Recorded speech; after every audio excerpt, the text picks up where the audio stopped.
Bonjour les amis, aujourd'hui je vous fais le test de la basse Ibanez SR 870. Voilà, on va la regarder de près. Elle a un joli chevalet, de jolis micros Bartolini BH2, une électronique de chez Ibanez qui fonctionne très bien, qui maîtrise très bien. Voilà, vous pouvez regarder, le manche c'est magnifique. Voilà. C'est tout du bois exotique, et oui.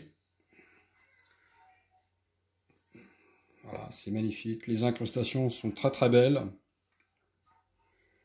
Voilà. Tête de manche assortie. Voilà, on va la retourner. Voilà, bon, petite mécanique, classique. Voilà, la trappe pour la pile. Voilà. Et la plaque de l'électronique. Voilà, donc c'est une super basse. En fait, vous avez sur cette jolie basse des réglages comme sur une basse classique, hein, profondeur, hauteur de corde, voilà. Mais pas que. En fait, chez Ibanez aussi sur ce modèle de chevalet. Désolé pour le petit poil là. Non. Mais donc en fait, on peut les bouger aussi dans ce sens-là. Donc on peut ajuster l'écartement des cordes si on veut. Donc voilà. Donc là, elle est réglée normale, classique, sans changement. Voilà. Alors, l'électronique, elle est composée comment? Eh bien, l'électronique, elle est composée de volume général. Voilà. Elle est composée d'un mélangeur de micros. Là, je suis en position intermédiaire, donc avec les deux micros. Hein. Les deux fonctionnent. Voilà. Si je vais en position arrière à fond, micro chevalet, et là, micro manche. Voilà. Donc, ok. Donc là, on a le boost d'aigu, le boost des médiums et le boost des basses. Je vous montre. Là, si je booste les basses, alors déjà, ici je mets les basses à fond. Si je retire les basses, et j'ai pas touché le volume, hein. Voilà, je remets en position. Les médiums, pareil, je mets les médiums à fond.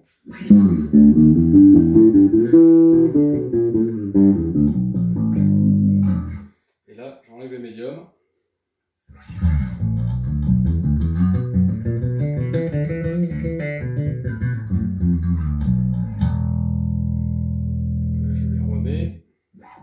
Pareil pour les aigus, je mets les aigus à fond.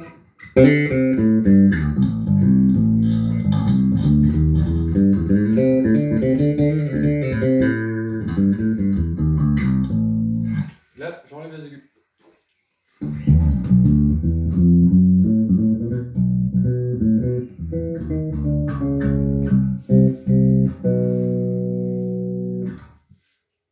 Je remets tout. Et là, le mélangeur, en fait, vous avez le mélangeur de micro. Donc, en fait, là, si je vais sur le micro chevalet, hein, on est d'accord. Là, il n'y a rien qui se passe. Hein.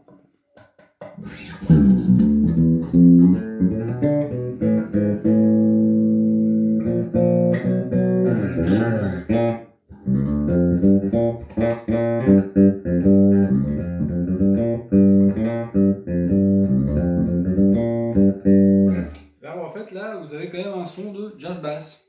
Enfin, en tout cas, ça s'en rapproche énormément. Et si je fais l'inverse, si je vais complètement sur le micro-manche, voilà, il n'y a rien qui sort là, on est là.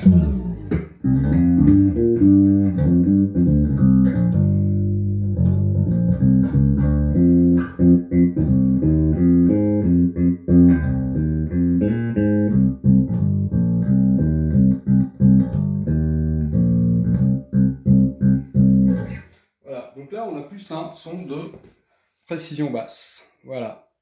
Et on a un dry switch, en fait, voilà, qui booste les fréquences. Donc là, je suis en fréquence classique, normale, basse.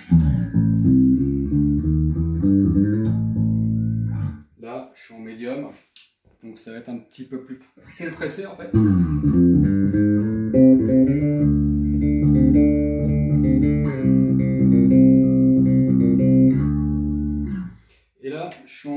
compression maximum de l'électronique.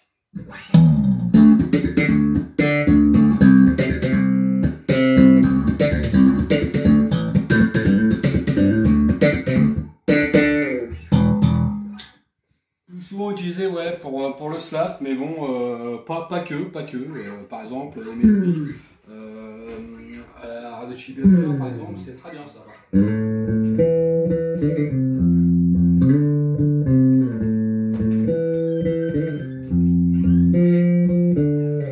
Ça passe super bien. Ça éclaircit un peu le son, ça compresse un peu.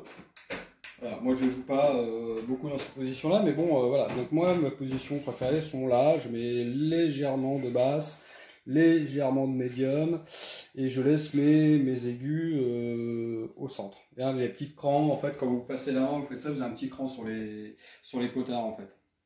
Et ça se sent que quand on tourne, il est très légèrement.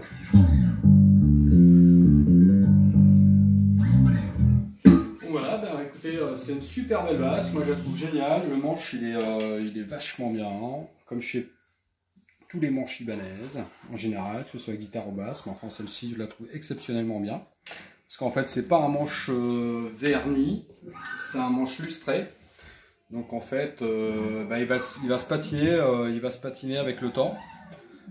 En jouant, là il commence déjà à se patiner un peu, hein. Ça fait pas des années que je l'ai, mais ça commence à se patiner, donc c'est magnifique, c'est chouette. C'est bien fait, c'est bien construit, sont de beaux bois, de bonne qualité. Surtout actuellement, ça commence à être difficile de trouver des bois de qualité. Chez Ibanez, ils ont toujours eu un petit peu d'avance de ce côté-là, ils ont toujours trouvé des alternatives. Et franchement, voilà, ça donne des matériaux très intéressants. Avec un petit peu d'érable flammé, que c'est joli, c'est magnifique. Voilà, donc ben, je vais vous montrer juste un petit truc. La dernière fois je vous avais parlé, enfin la dernière fois, non pas la dernière fois, il y a un petit moment déjà, je vous avais parlé du son Muse en fait. Eh ben, je n'utilise pas que mon override, ça en fait j'en ai qu'une, mais voilà. J'utilise aussi les effets de guitare, et oui, ça peut paraître un petit peu, mais essayez, vous allez voir, c'est un truc super sympa à faire. Voilà, donc moi j'utilise ça.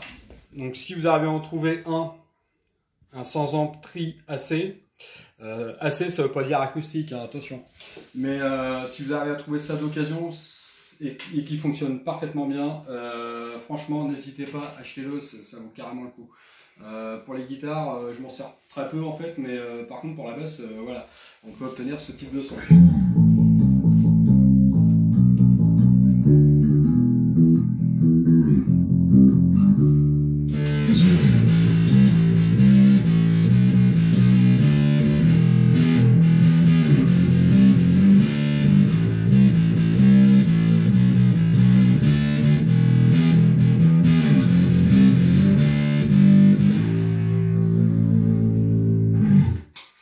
En fait, on est assez proche du son d'origine utilisé dans ce morceau de Muse, et j'ai pas trouvé mieux pour me rapprocher de ce type de son.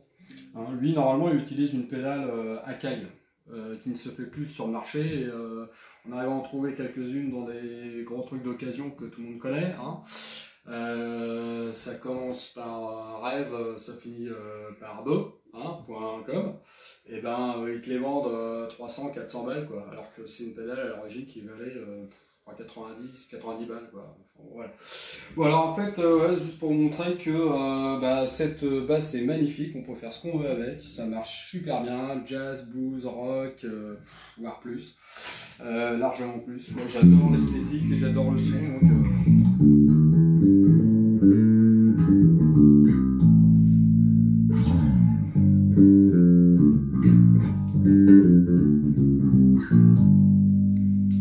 si vous êtes convaincu par ce son et que vous aimez bien et que comme moi vous jouez sur de l'Ampeg, alors c'est super. Donc voilà, bah écoutez, pour vous montrer cette basse, donc aujourd'hui, si ça vous a convaincu au niveau des sons, vous avez des questions, vous me posez vos questions à s.smn comme d'habitude. Et puis bah, je vous dis à la prochaine, on fera un test complet du petit Vox AC15 sans effet, uniquement l'ampli. Et voilà. À la semaine prochaine. Au revoir.